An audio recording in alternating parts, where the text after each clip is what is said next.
me on, 'cause I know you're coming back, but it won't be long from the... Continuamos en esta jornada de trabajo para adaptar nuestra empresa a esta situación que se alarga, y en este caso contamos con alguien muy importante. Yo creo que aliados para ayudar a la empresa es Álvarez y Marsal. Tenemos a Fernando de la Mora en situ con nosotros aquí en COE Cepime, y muchísimas gracias, Fernando, por estar con nosotros. Y tenemos por vídeo a Ramón de la Sota, director ejecutivo de la compañía. Lo decíamos al principio, hemos tocado temas como cómo está la empresa hoy, cómo está la pyme en estos momentos, cómo gestionar los alquileres o cómo estamos en comparativa con las ayudas que están prestando los distintos estados europeos a su pequeña y mediana empresa. Pero hay una máxima dentro de esta jornada que es la que abre la mesa de ahora, de estas ponencias. Esta ponencia de la Limón que harán Fernando y Ramón. Nosotros no podemos esperar, la pyme española no puede esperar a que se decidan o no los distintos gobiernos en hacer y acometer políticas de ayuda para la pequeña y mediana empresa, porque hay muchísimo trabajo que hay que hacer, vengan o no vengan las distintas ayudas. Es una responsabilidad en la gestión de nuestras empresas, adaptar nuestros procesos, reducir los costes y, en definitiva, recomponer nuestras empresas en la situación que estamos en estos momentos. Y para ello, qué mejor que contar con estos expertos para que nos cuenten su visión, porque son expertos que tienen la costumbre de acompañar a las empresas en situaciones complicadas, en situaciones muy diversas. Así que seguro que la visión que nos dará hoy Álvarez y Marsal nos ayudará a la pequeña y mediana empresa a mejorar nuestra gestión y a pasar mejor estos difíciles momentos. Fernando, Ramón, por favor, Fernando, cuando queráis. Muy bien, Gerardo, pues muchas gracias por la invitación y un placer estar aquí. Y la verdad es que nos hace mucha ilusión estar con vosotros y compartir nuestras ideas y nuestro granito de arena en este mundo de gestión de crisis que estamos todos afrontando, ¿no? Entonces, con mucha ilusión y con muchas ganas de estar aquí y de compartir nuestras ideas. Cuento con mi colega Ramón. Ramón, haznos un saludo desde donde estés. ¿Qué tal? Buenos días. ¿Me oís bien, no? Buenos días, Ramón. Te oímos bien. Pues nada, si os parece, pasamos al contenido de lo que queríamos comentaros.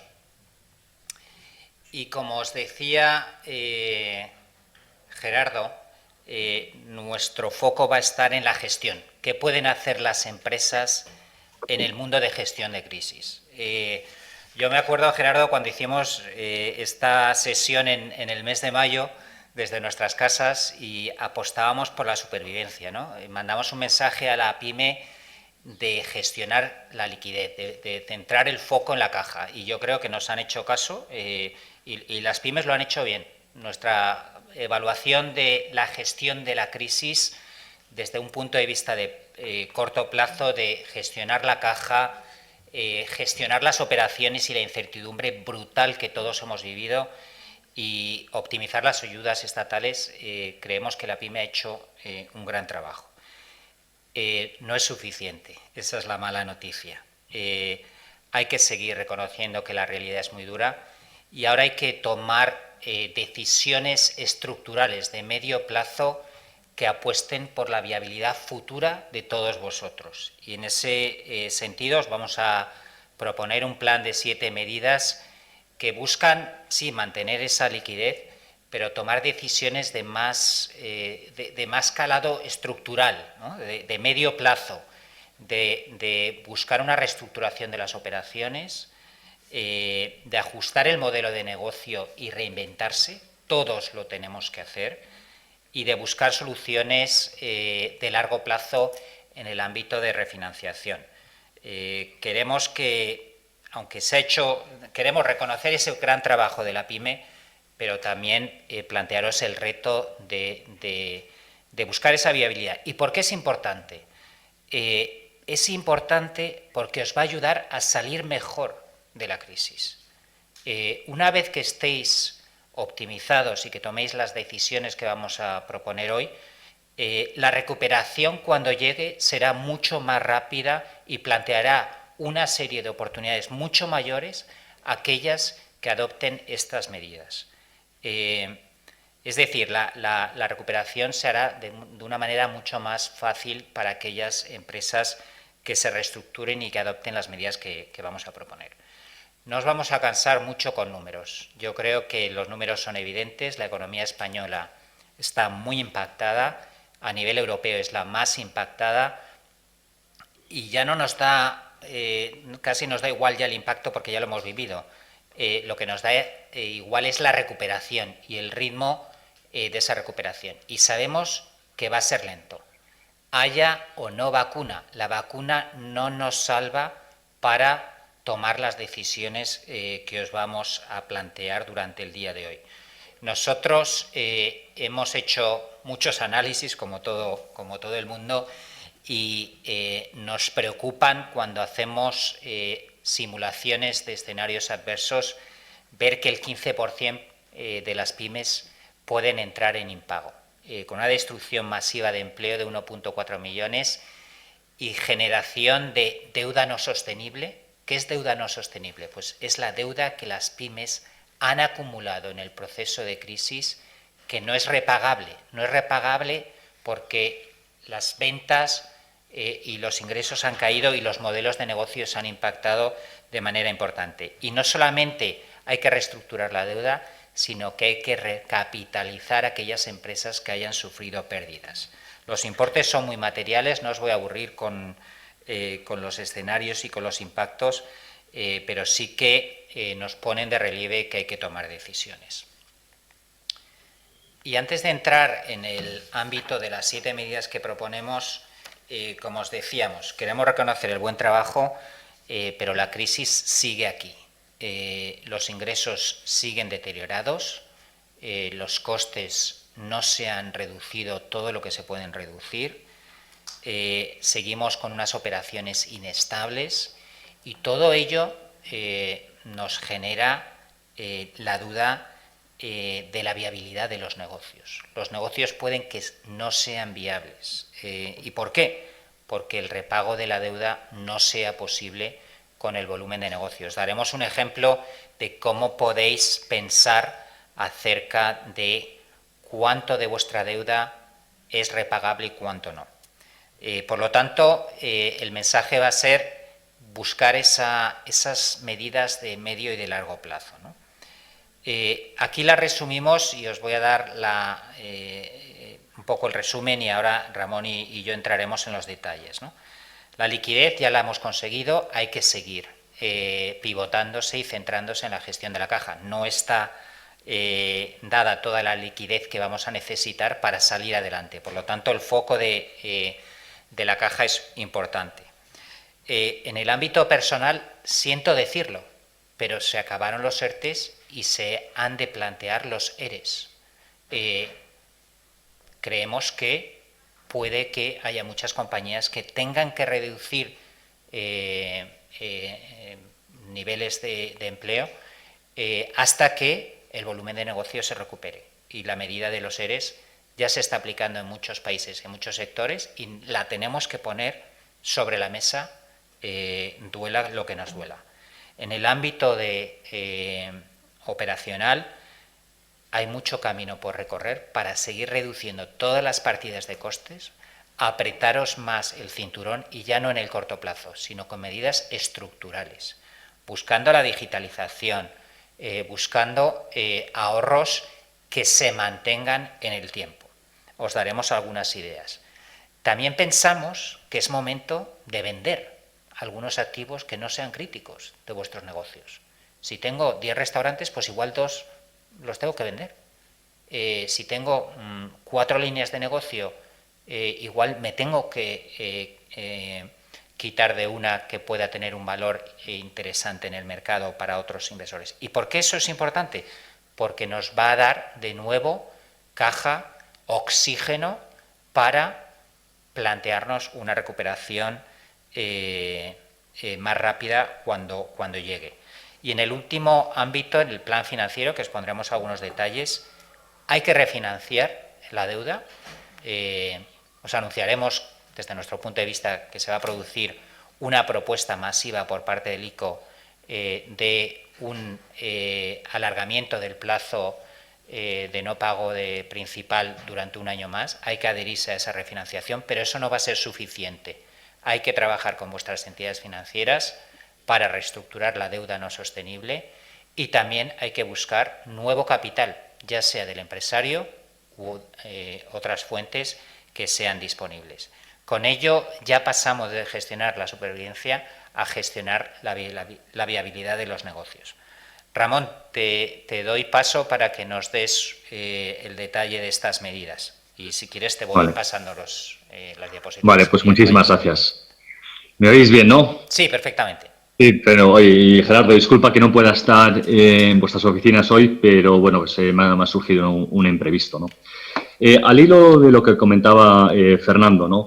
La primera medida es la liquidez. Es decir, si bien en la intervención que tuvimos con CEPIM en el mes de abril hablamos de centrar y ganar transparencia en la liquidez, es decir, las necesidades de pago y los cobros, creemos que esto es una constante, ¿no? Es un proceso constante y requiere que las empresas adopten una cultura volcado en la caja.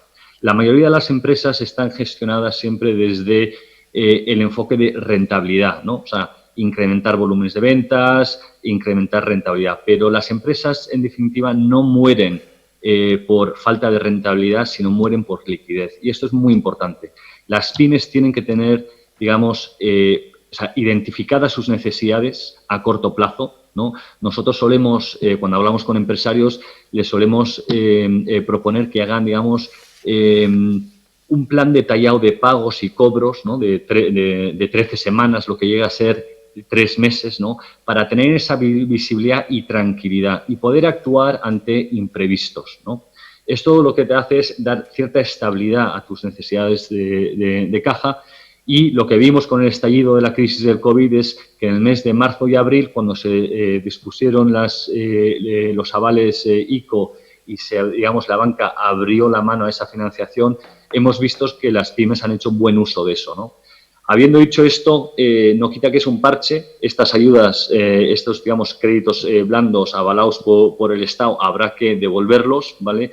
Con lo cual, más que nunca, es fundamental tener esa visibilidad de caja, ¿vale? Establecer esa cultura de control de la caja en la empresa para estabilizar y luego ya mirar a cómo tienen las empresas, digamos, la estructura de capital y demás, ¿no? En la crisis del 2008 vimos como muchas pymes se financiaban a corto. Entendemos que muchas de ellas ya aprendieron esa lección en el 2008 hasta el 2012 y habrán, digamos, estructurado su estructura de capital para financiación más a medio y largo plazo. Esperemos que ese sea el caso. Pero, en definitiva, lo que apostamos es que las empresas tengan herramientas de poder estimar sus necesidades de caja a corto plazo, ¿vale? Que les va a permitir ganar tiempo, estabilizar la situación para luego ya pasar a una fase de optimización, ¿no? Y es un poco lo que animaríamos a los empresarios a pensar, ¿no? Hay, digamos, unas incógnitas en cuanto a si se van a prorrogar, digamos, o va a haber periodos de carencia en cuanto a repago de los créditos ICO. Ya veremos. Sería bueno que el Estado se postulase lo antes posible en este respecto, sobre todo para que el empresario tenga un nivel de confort adecuado y pueda tomar las decisiones oportunas, ¿vale? Si quieres, pasamos al siguiente. En cuanto a la parte de costes de personal, como ha comentado Fernando, nosotros creemos que las pymes han de revisar cada partida de costes, es decir, coger las cuentas 600 y realmente entender cada una de esas partidas. Y, pues bueno, la parte, digamos, del coste laboral es una partida significante en cualquier cuenta de resultados.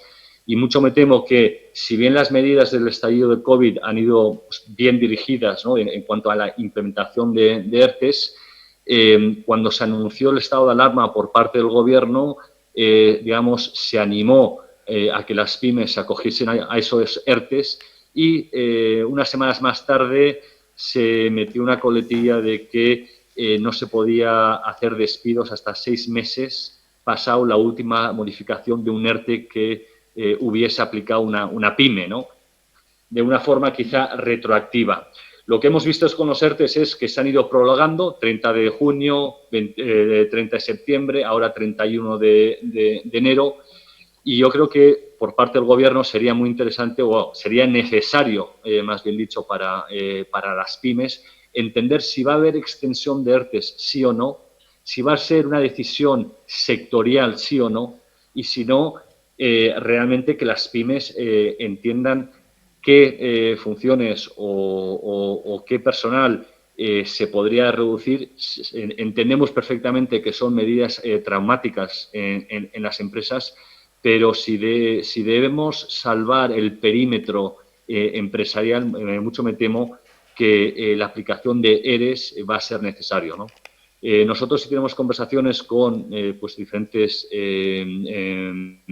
empresas y clientes, y encima de la mesa se está barajando este tipo de medidas, ¿no? Y nosotros calculamos que a partir, digamos, del mes de enero-febrero van a haber mucho anuncio de ERES, con lo cual creo que sería muy oportuno por parte del Gobierno saber si va a haber, digamos, esa próloga a los ERTES, y en caso que lo hubiese o no, también que las empresas y las pymes realmente analizasen si sería necesario acometer esos ERES.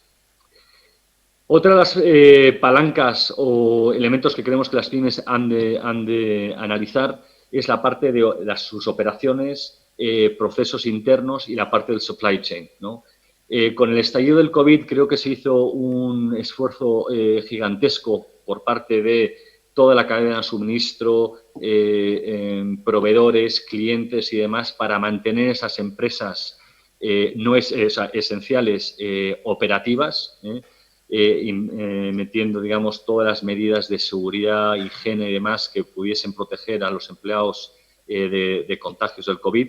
Y ha sido, digamos, un esfuerzo, como ha dicho anteriormente Fernando, ejemplar, pero sí animamos a que las empresas vuelvan a analizar todas sus operaciones, vuelvan a analizar todos sus procesos y ver cómo se puede optimizar con ahorro de costes, siempre mirando la eficacia y la eficiencia de esos procesos, pero también desde el ángulo de los riesgos, ¿no? Es decir, estamos hablando con muchas empresas que tienen que reevaluar toda su política de compras. Esto también van a ser oportunidades para muchas pymes, ¿no? Hemos visto como grandes empresas tienen muy concentrada sus compras, por ejemplo, en el sector aeronáutico, en el sector de automoción, y vemos que, digamos, por parte de las grandes empresas se va a querer diversificar el riesgo del supply chain, ¿vale? También vemos oportunidades de que va a haber empresas que van a querer repatriar ciertas actividades y no tener dependencia exclusiva de ciertos mercados que se pueden cerrar, ¿no? O sea, con el estallido del COVID vimos cómo se cerraron puertos, el transporte terrestre prácticamente se paralizó durante unas semanas, y teniendo, digamos, unos supply chains, unas cadenas de suministro muy optimizadas, hubo rotura de stocks en muchos sectores, ¿no? Con lo cual, sí nos consta que las empresas están haciendo un esfuerzo reevaluando, digamos, toda la parte de sus suministros y ver cómo pueden tener una cadena de suministro más optimizada, con ahorro de costes, pero también esa diversificación de costes, ¿no? Creemos que aquí hay mucha labor por hacer.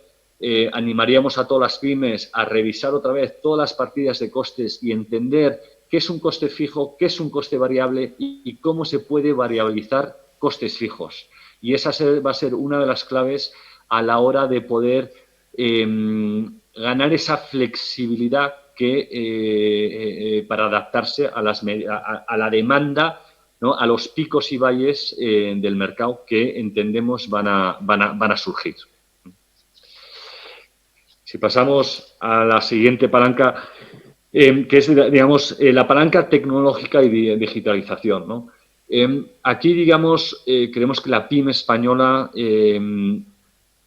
llegó a la crisis un poco no habiendo hecho los deberes o no habiendo, digamos, apalancado muchas de las herramientas tecnológicas y digitalización de sus procesos, ¿no? Quizá en parte por su tamaño en comparativa con la PYME europea, pero sí creemos que esta crisis va a ser una enorme oportunidad a la hora de transformar negocios, a la hora de aplicar tecnología, ¿no? Y no olvidemos que la tecnología, uno de los efectos de la tecnología y de la digitalización de los procesos es la deflación de costes, ¿no? Es decir, con la aplicación de tecnología una empresa se vuelve más competitiva y entonces creemos que es una asignatura pendiente de las pymes, una oportunidad, digamos, con todas las medidas europeas que se van a acometer y toda la canalización de fondos para transformar sectores enteros, creemos que es una gran oportunidad. Aquí las patronales, CEPIME, las asociaciones, los clústeres empresariales, las mismas empresas van a tener que presentar proyectos de transformación y de digitalización para canalizar esos fondos europeos, ¿no? Y creemos que aquí, digamos, se ha de establecer unos marcos públicos privados en el que se pueda facilitar la canalización de esos proyectos. Creo que es una asignatura todavía pendiente. Falta claridad por parte, digamos, de los estamentos del Estado y las comunidades autónomas, que no quita que van a ser, digamos, los canalizadores del 70% de las ayudas europeas. Y, en definitiva, creemos que las pymes son son las empresas que más se van a poder beneficiar de este tipo de ayudas, ¿no? Y cuando hablamos de tecnología no estamos hablando de cosas muy complejas, es decir, creemos que hay soluciones tecnológicas que cuestan cientos de euros en comparación con hace 10, 15 años que esas mismas aplicaciones podrían costar cientos de miles de euros, ¿no? Y que son pues desde herramientas que te permiten gestionar, digamos, tu fuerza comercial, hacer seguimientos comerciales y demás, ¿no? Y creemos que son, digamos, soluciones off the shelf que pueden ser muy aplicables y muy necesarias para las pymes. No sé si, Fernando, quieres comentar algo al respecto o yo si me das chance, yo sigo y sigo, ¿eh? Hay que digitalizarse, está claro que la crisis nos ha enseñado a que todos tenemos que utilizar el canal digital y de hecho ayer las empresas tecnológicas eran las que más caían en bolsa tras el anuncio de la vacuna, ¿no? Entonces, sin duda hay que buscar oportunidades para cambiar la manera de hacer las cosas, ¿no? Y la digitalización es una gran oportunidad. Eso es. Y ya desde, digamos, una vez habiendo estabilizado las empresas, ¿no? Con el estallido del COVID, habiendo hecho una racionalización de los costes y teniendo una sensibilidad de por dónde puede ir tu mercado y demás, creo que es necesario que las empresas, o creemos que es necesario que las empresas, digamos, den un paso atrás y vean un poco, digamos, cuál es su estrategia a medio largo plazo, ¿no? Y, digamos, se reten a sí mismos a redefinir sus negocios, ¿no? Y bueno, como ha comentado antes Fernando, es decir, reevaluar los negocios en cuanto a si es necesario tener pues naves industriales o simplemente centrarse más en la parte operativa. Si es necesario transformar activos infravalorados y dotarles de otro tipo de actividad, ¿no? El otro día estábamos hablando con un grupo hotelero que va a reconvertir su hotel en un coworking, ¿no? Un coworking especializado para el sector digamos, de oficinas y el ambiente profesional. Pues es una forma, digamos, de reevaluar el uso potencial de esos activos y decir, oye, ¿lo puedo maximizar si no? ¿Lo necesito para generar caja si no? ¿O lo puedo vender para centrarme, digamos, en otra actividad, ¿no? Y creo que, bueno, pues es una de las palancas que pueden, como he dicho, generar liquidez, también generar simplificación, ¿no? Es decir, si deshaces, como cogiendo el ejemplo de Fernando, si un empresario tiene 10 restaurantes 8 relativamente cerca y 2 pues en la otra punta de una ciudad u otra comunidad autónoma, pues igual también es el momento de simplificar su negocio, tenerlo más controlado y desinvertir, digamos, en lo que puede ser un activo no esencial o que no genere suficientes sinergias internas o que, en definitiva, te permita diluir gastos fijos, ¿no? Y como Ramón, esto tenemos ejemplos entre... ¿Sí? sí, perdona que te interrumpa. También como esa opción la planteamos, otra que está sobre la mesa y que los empresarios se tienen que plantear es la consolidación. O sea, el tejido empresarial español es, como ya sabemos, de mucha pequeña empresa, y la consolidación entre pequeñas empresas puede generar negocios más viables, ¿no? Entonces, esa estrategia de venta de activos críticos también se puede complementar con otra opción muy distinta, que pueda ser la de consolidarse con otras empresas similares y que puedan generar sinergias, ¿no? Sí, totalmente, o sea, totalmente alineado, Fernando, y en ese sentido yo creo que las pymes tendrían que, es decir, con una plataforma sólida de empresa, con canal, producto, sí se puede, o sea, las pymes sí pueden levantar la mano y acceder a capital, ¿vale? Yo creo que es un mensaje importante decir que hay mucho capital ahí fuera, hay fondos de capital riesgo que estarían muy interesados en invertir en pymes y precisamente o sea, llevar esta estrategia, ¿no? Esta estrategia de consolidación. Yo creo que hay sectores, como puede ser el sector de automoción, que es crítico, una consolidación, ¿vale? Y aquí, digamos, el que va a liderar esa consolidación bien puede ser un actor, una pyme, digamos, consolidando diferentes eslabones dentro de su cadena, o puede ser una de las grandes empresas o incluso, digamos, uno de los grandes fabricantes, ¿no? Pero creemos que, por ejemplo, en el sector de automoción sí se da mucho juego para una consolidación. Lo mismo que en el sector de automoción. Digamos, todos los proveedores Tier 3 y 2, creemos que ahí, pues bueno, como la pyme española tiene el tamaño que tiene y las limitaciones que tiene, creemos que ahí pues bueno, puede haber grandes oportunidades de consolidación, como también lo puede haber en otros sectores, como puede ser el hotelero, ¿no? Donde vemos que hay muchas bueno, hoteles individuales o pequeños grupos hoteleros que sí van a necesitar, digamos, el músculo de un grupo mayor y o consolidar regionalmente o estatalmente. Y al hilo, digamos, de esos planes estratégicos, ¿no? Volveríamos a esa pregunta, ¿no? Es decir, ¿cómo podemos redefinir nuestros modelos de negocio a futuro? Y aquí se puede hablar de diversificación, se puede hablar de consolidación, se puede hablar de la servitización de los productos, ¿vale? Es decir, hemos visto como muchos en el sector industrial se ha hecho mucho esfuerzo en los últimos años para incrementar el valor añadido que se da mediante la servitización, ¿no? Y esto es dar una operación y mantenimiento pues a las máquinas que se instalan, ¿no? Garantizando que las máquinas van a tener unas utilizaciones de X, ¿no? Aportando, digamos, intentar arañar valor y aportar valor a los clientes. Y creemos que, digamos, es una vía donde la pyme española se tendría que centrar. Otra también es, y va ligado a la parte de tecnología, es cómo dotar a los productos y a los servicios con datos, ¿no? Con sensorización de los productos, ¿no? Porque esto es lo que le va a permitir, digamos, ganar competitividad y dar un paso cuantitativo, pero también cualitativo muy importante, ¿vale?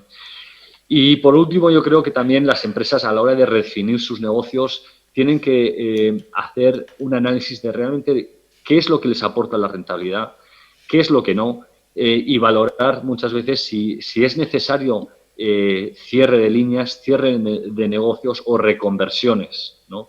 Y yo creo que, en definitiva, o sea, la pyme española yo creo que se tendría que, digamos, abrir más, competir ferozmente dentro de sus mercados, pero también abrirse a una cooperación, ¿no? O cooperación con proveedores, cooperación con clientes y salir, digamos, de una forma más reforzada de esta crisis, ¿no?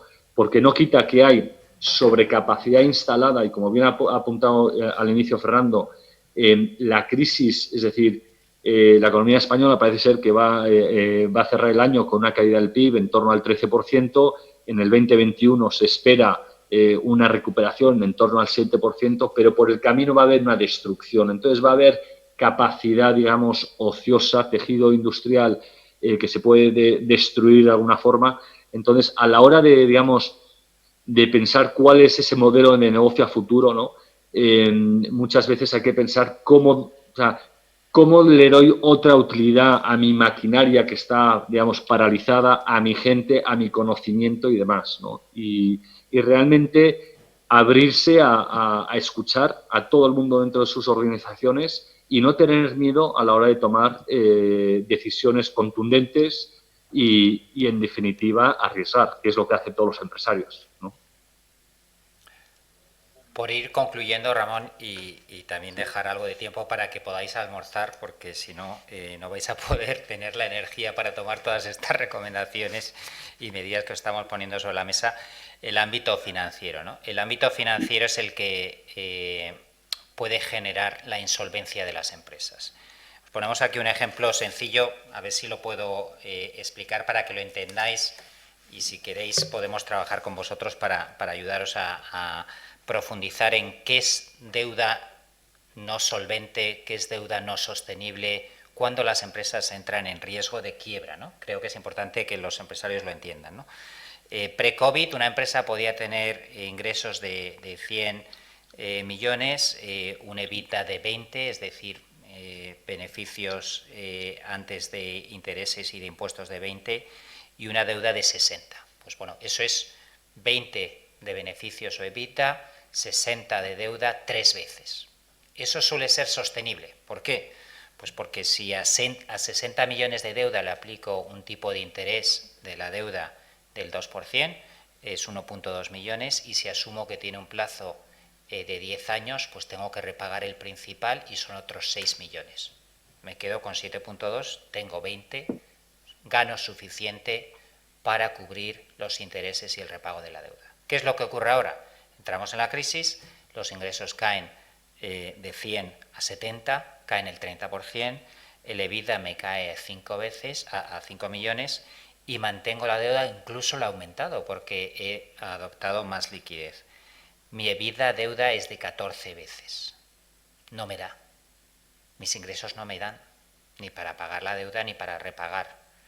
Eso te puede dar una idea de cuánto de deuda sostenible o no sostenible puedes haber generado como consecuencia de la pandemia. ¿Qué es lo que hay que hacer? Pues bueno, en primer lugar, acogerse a las ayudas que el ICO os va a dar a todos, porque, como os decía, se va a aprobar en los próximos días la posibilidad de una opción de no necesidad de pago de principal por un año más. Por lo tanto, creo que eso es positivo, es una buena noticia, es una ayuda, pero no es suficiente. Creo que os tenéis que plantear trabajar con vuestras entidades financieras y ver hasta dónde vuestra deuda es sostenible. Y si no lo es, convertirla en capital. Vuestra entidad financiera os ayudará a buscar soluciones para que esa carga financiera no genere un caso de impago. Y en algunos casos habrá que buscar capital nuevo. O sea, si se han producido pérdidas, hay que recapitalizar la empresa, hay que meter nuevo capital, ya sea del empresario o de otro socio o de otro proveedor de capital. Hay suficiente liquidez para inyectar capital. Incluso se pueden plantear en algún momento soluciones privado-públicas, que sé que el Tesoro se ha planteado y algunas comunidades ya están implantando, y por lo tanto creemos que esto dará solvencia, ¿no? Hay que atacar esto lo antes posible, no hay que esperar al año que viene a reestructurar, refinanciar y recapitalizar las empresas. Y por finalizar, no sé si estáis viendo la slide o la diapositiva de principales conclusiones. Bueno, yo creo que hemos sido bastante claros. Las ayudas estatales están muy bien, pero hay que gestionar la crisis y como empresarios creemos que es importante que toméis decisiones de gestión. Ya os dijimos que os apretaseis el cinturón en mayo, ahora os decimos que vayáis al gimnasio todos los días, ¿no? Hay que seguir optimizando los costes de manera periódica y de manera estructural. Hay que cambiar, hay que reinventarse, todos lo estamos haciendo, todos lo tenemos que hacer, porque esto no va a ser igual que antes. Se van a producir cambios en el consumo, cambios en la manera de actuar. Yo, por ejemplo, no voy a viajar tanto como viajaba antes, que estaba en un avión cada semana de Ámsterdam a Londres a Barcelona. O sea, no lo voy a hacer. O sea, que se van a producir cambios estructurales y hay que entenderlos y ajustarse a esos cambios y reinventarse, ¿no? Y por último hay que trabajar con los bancos para buscar soluciones de viabilidad en vuestra estructura financiera. Son medidas de medio plazo, son medidas estructurales que hay que tomar de manera rápida y con decisión para adaptarse al nuevo entorno, ¿no? Y sobre todo para no dejar ningún lastre cuando llegue la recuperación, porque en el momento que esa recuperación llegue, si hacéis todas estas cosas, vuestra recuperación será mucho mejor. Esperemos que os haya aportado ideas y lo hemos hecho con todo el cariño y el interés que tenemos desde Álvarez & Marsal de aportar ideas para mejorar la situación actual de crisis. Sí. Muchísimas gracias, Fernando. Muchísimas gracias, Ramón. Baño de realidad. No basta ser eficaces, hay que ser eficientes y no hay que tenerle miedo a afrontar la situación. Por eso esta jornada lo tenemos claro en Cepime. El empresario no puede estar esperando la subvención, esperando la ayuda directa para salvar su situación. Hay mucho camino por recorrer de nuestra parte y la empresa española, la pyme española, lo está haciendo con mucho sacrificio para, ¿por qué no?, mirar al futuro en ese día D+1 con mayor competitividad que el resto de los países europeos. Fernando de la Mora, director en España de Álvarez y Marsal, Ramón de la Sota, director ejecutivo, muchísimas gracias por vuestra visión, por vuestra realidad en la gestión del día de nuestra empresa y os emplazamos a partir de las 4 de la tarde para seguir con la jornada de trabajo que tenemos actualmente. Muchísimas gracias. Muchas gracias.